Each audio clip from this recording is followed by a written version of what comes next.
Hey, welcome to Paul and Barbie's Backyard Garden. Super excited. We got our onion sets in the mail from Hoss Tools yesterday. So let's get them in the ground. Meet me out in the garden. All right, we're going to be getting our onions in the ground today. I've got 3 raised beds that are semi-prepped. I need to put some amendment in there and add a little bit of topsoil to it just to top these off. We're going to be planting 2 varieties. One of them is a Texas Super Sweet and the other is a red Sofire. We got both sets of our onion sets from Hoss Tools. Great company to get your onion sets from. I've been buying them from them for about 2 years now and had great success each variety that I've planted from there. All right, so let me get these topped off with some soil and amended with some fertilizer, and I'll show you how we plant them.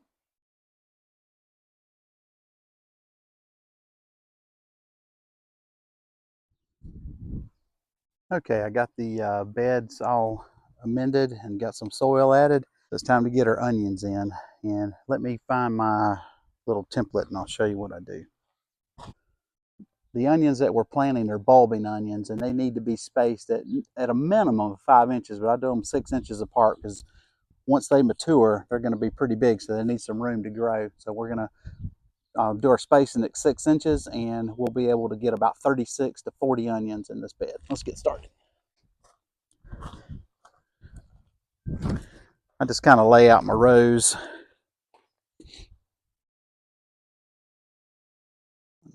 There.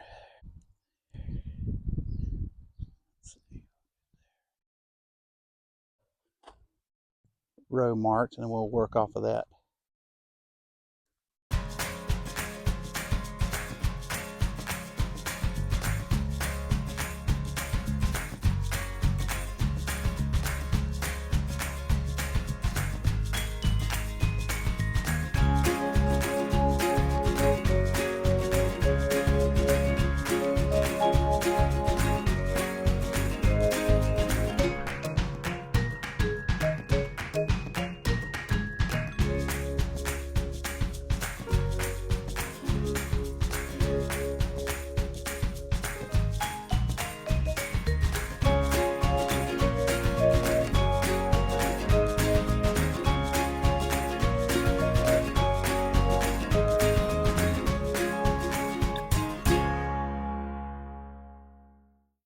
Put a little bone meal and a little bit of blood meal in there just to give these they're going to have a little bit of transplant shock from being dug up from the grower and then being shipped. And I've had them in dry storage for a day and a half, 2 days now. So we're just going to give them a little bit of nitrogen and some potassium. That'll help with the root, and the nitrogen will help with the green, and just to give them off to a good start. So let me get those items. And if you've never used these products, they're both organic bone meal and blood meal. This is just animal blood made into a powder, and then pulverized animal bone into bone meal. A great source of organic fertilizer. I can get the bag open. All right, if you can see my little divots, I'm just going to come by and put a little in the holes where the hole, and that's okay. It's not gonna hurt anything.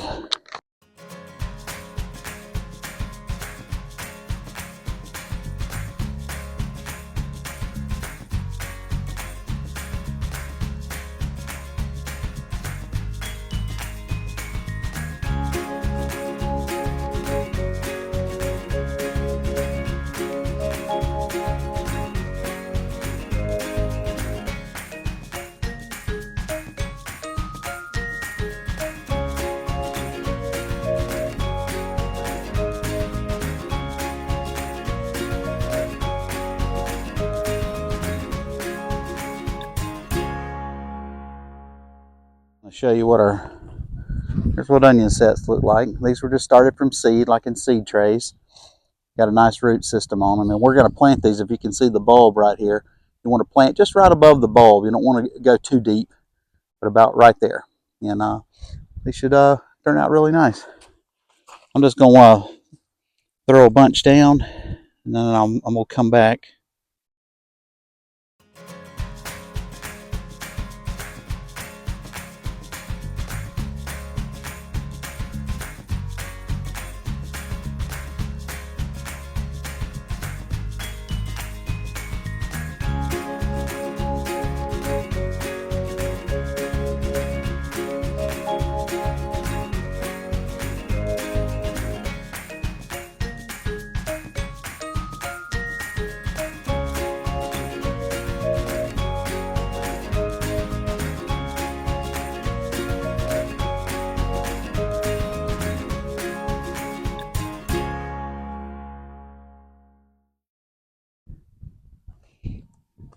All right.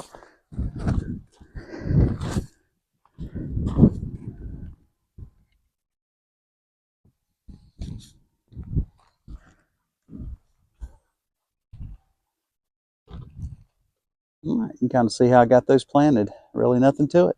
All right, let me get the rest of these in. I've got several in this one, then I've got these 2 beds right here to do.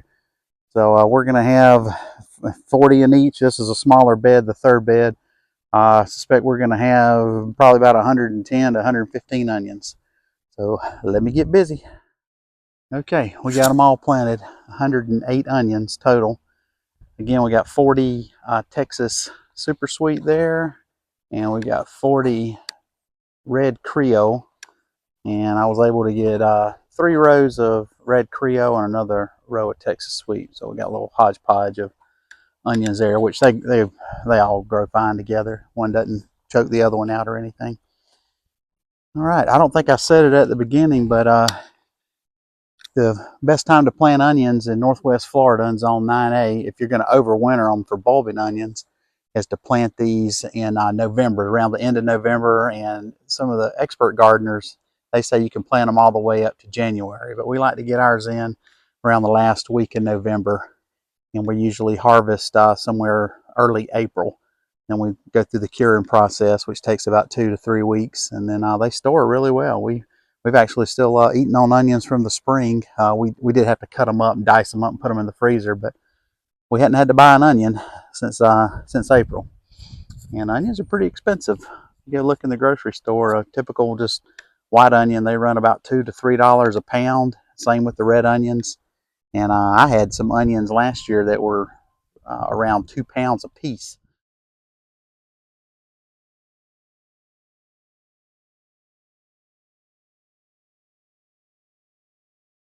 It's more cost effective to grow your own onions. Plus, these are totally organic, and I know where they come from. So no chemicals or anything else. I got to fix the drip irrigation. We got some company coming tonight, so I don't really have time right now. So I'm gonna fix the drip tomorrow, but I got them watered in and they are off and running. We won't need to really do anything else to these for about a month, except just water them. And they are heavy feeders. They do require a lot of water, so that's something to keep in mind. Also, if you've never grown bulbing onions, when they start the bulbing process, which is usually about a month to 6 weeks before you'll harvest, you want to cut off all fertilizing at that point and let that bulb get all of its energy from the green leaves that are on top. That's something that I've learned from some master gardeners. So that's what we do. We cut off all fertilizer and just pump the water to them for their last 4 to 6 weeks until we harvest. And you'll get some great onions. Really easy crop to grow. And appreciate you watching. Everybody have a blessed day, and we'll see you on the next one.